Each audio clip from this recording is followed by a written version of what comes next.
Salut à tous, on se retrouve ce soir et bien évidemment on va parler du Real Madrid contre l'équipe de Girona. C'était pour le compte de la 12e journée de Liga et un triste match, vraiment une triste prestation du Real Madrid, un partout. Vini Junior, l'unique buteur du match. Donc la première mi-temps, rien à dire, la première mi-temps a été catastrophique. On était quasiment en train de s'endormir devant cette première mi-temps. Deuxième mi-temps ça a été un tout petit peu mieux, un petit peu plus de spectacle, vu que déjà les deux buts ont été inscrits en deuxième période. Il y a eu pas mal aussi de faits d'arbitrage. Après il ne faut pas tout remettre sur l'arbitrage bien sûr. C'est vrai qu'il n'a pas été bon l'arbitre ce soir, mais bon voilà, il ne faut pas tout remettre bien sûr sur l'arbitre de la rencontre.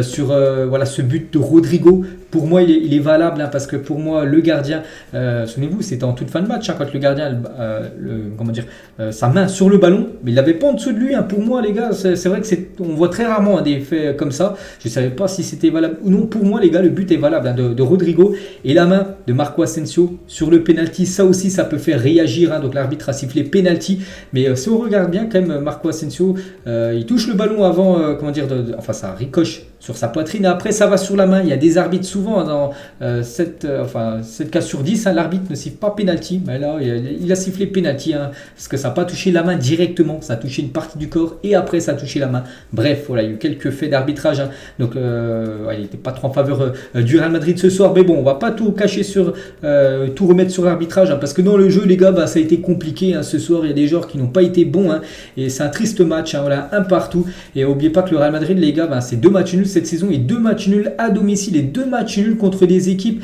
Donc là on va regarder le classement. Donc le Real Madrid, voilà, premier et 2 équipes, je dis, qui sont quand même Girona qui sont 16e, et le Osasuna, qui ont bien remonté au classement, ils sont 6e. Mais bon, Osasuna c'est pas un gros mastodonte on va dire du championnat espagnol, c'est pas le Barça, c'est pas l'Atlético, c'est pas le Betis Séville, mais voilà, ces 2 équipes ont accroché le Real Madrid à domicile. Donc voilà, le Real Madrid reprend comme sa place de leader, mais maintenant le Real Madrid a seulement un point d'avance sur cette équipe du Barça. Bon, après la 3e place, ça va se jouer entre le Real et le Barça quand même, je pense, ce titre de champion. Mais voilà, ça a été un après-midi compliqué, bien sûr, pour le Real Madrid, parce que contre Girona, tu dois faire le plein de points, tu dois prendre les 3 points. Et voilà, il n'y a pas eu les 3 points qui ont été pris. Et quelque chose de marquant aussi ce soir, les gars, cet après-midi, c'est l'absence de Karim Benzema. Benzema manque beaucoup. C'est vrai que lors des dernières semaines, souvenez-vous, quand Benzema avait été absent pendant plus d'1 mois, il n'avait pas trop manqué.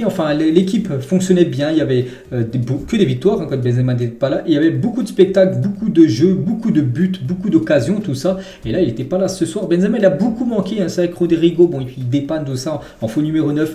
Mais il ne vaut pas, bien sûr, Karim Benzema, il ne vaut pas le meilleur ballon, le meilleur joueur au monde, le ballon d'or, bien sûr. Donc il a beaucoup manqué, Karim Benzema. Benzema devant, en appui, bien sûr. On ne sait pas ce que ça va donner, mais voilà, ça aurait pu être peut-être un peu mieux en attaque. En défense, ça fait peur en défense à l'équipe de Girona. Les gars, ils n'ont pas trop attaqué, mais quand ils attaquaient, ils faisaient peur. On va regarder rapidement les statistiques du match.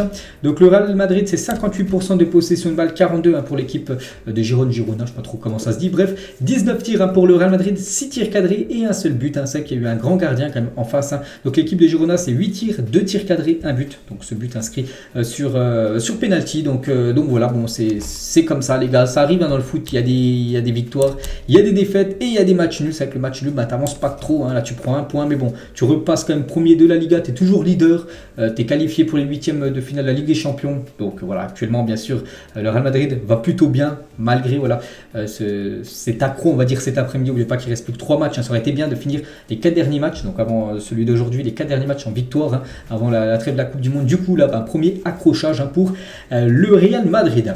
Et on va noter maintenant, comme d'habitude en deuxième partie de vidéo, je note le 11 de départ. Donc qu'est-ce qu'il nous a concocté? Donc voilà, il nous a mis quasiment l'équipe type, avec les joueurs disponibles. Rodrigo du coup qui remplace Benzema, Camavinga a remplacé Aurélien Tchouaméni, sinon Rudiger a commencé à titulaire. On commence tout d'abord avec Thibaut Courtois les gars, le gardien madrilène. Donc le gardien madrilène ce soir, une note de 5, j'ai mis, n'oubliez pas que Girona, je vous ai donné les statistiques, c'est 2 tirs cadrés, ils ont marqué un but.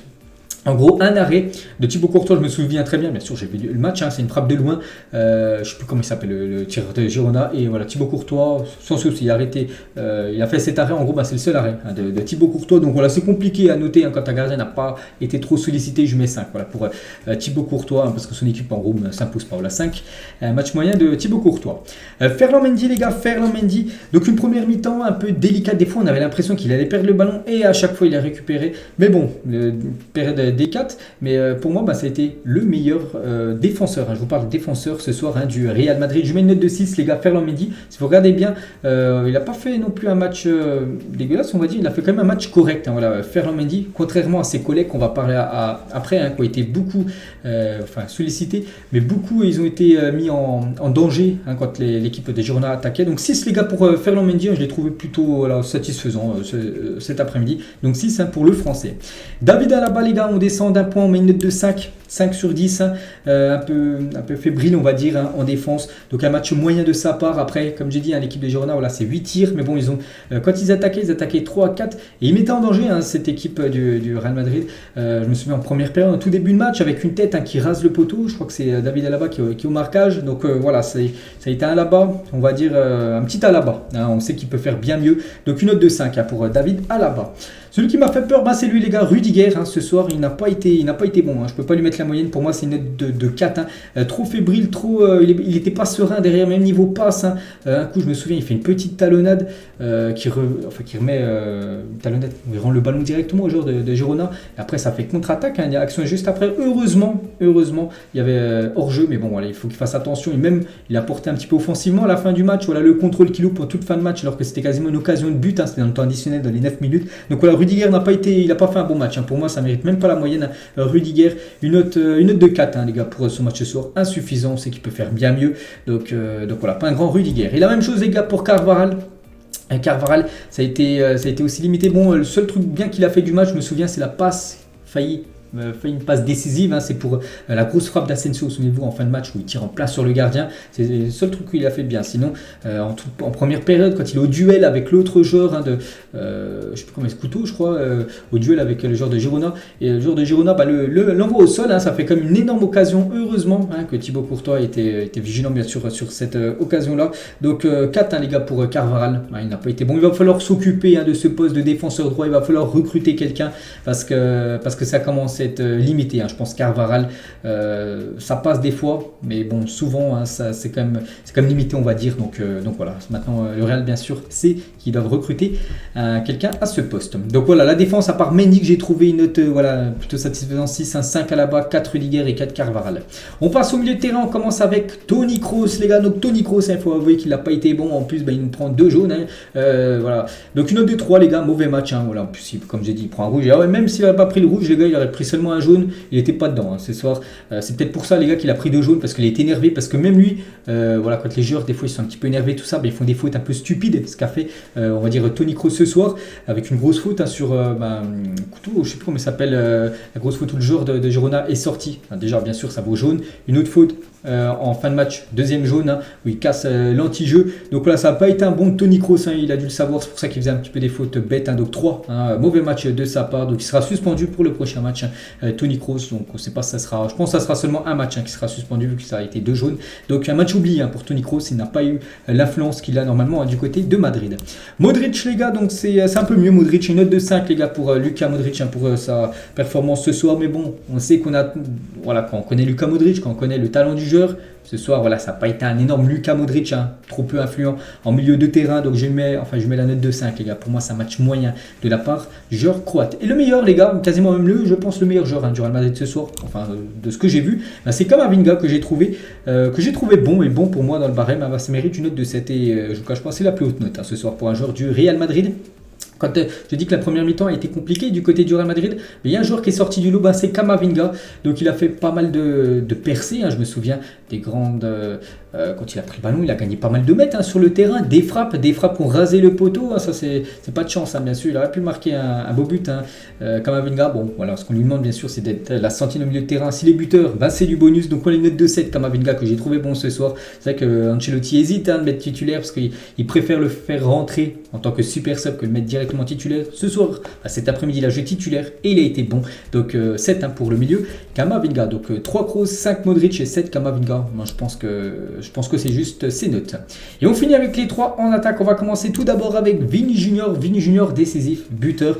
Mais Vini Junior, pas bon ce soir. C'est vrai qu'il marque ce but et c'est ce but qui sauve, on va dire, ce match. Parce qu'on va retenir, peut-être vous retenez que son but, mais moi je retiens aussi l'ensemble de son match.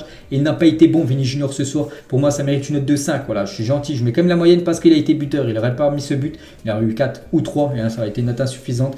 Donc voilà, beaucoup de ballons perdus. Je sais pas, il a perdu combien, moi je pense plus de 15 ballons perdus par Vini Junior. Il a beaucoup tenté de dribble, quasiment aucun est passé. Il a tenté des virgules, c'était perdu directement après. Donc un match oublié pour Vini Junior, 5, bon, décisif vu qu'il est buteur. Donc voilà, il a été décisif, donc il sauve, on va dire, ce match, et il sauve le Real Madrid, parce que ça fait quand même un point. On va passer, tiens, Fede Valverde. Donc ça me fait penser un peu le but en Ligue des Champions, souvenez-vous, Valverde passe D pour Vini Junior, au final, souvenez-vous, contre Liverpool, c'était le même duo en or, on va dire, qui avait été décisif. Donc la même chose ce soir, donc Valverde note de 6 les gars, Valverde, je mets un point de plus par rapport à Vini Junior, donc passeur D, Valverde, donc il a tenté encore, il voulait nous remettre encore une frappe lointaine, on a vu au moins 3-4 frappes de sa part, bon cette fois-ci ça n'a pas marché, soit c'était hors cadre, ou soit c'était dans les bras du gardien, donc bon il n'allait pas mettre à chaque fois des lucarnes ou des frappes surpuissantes à chaque match.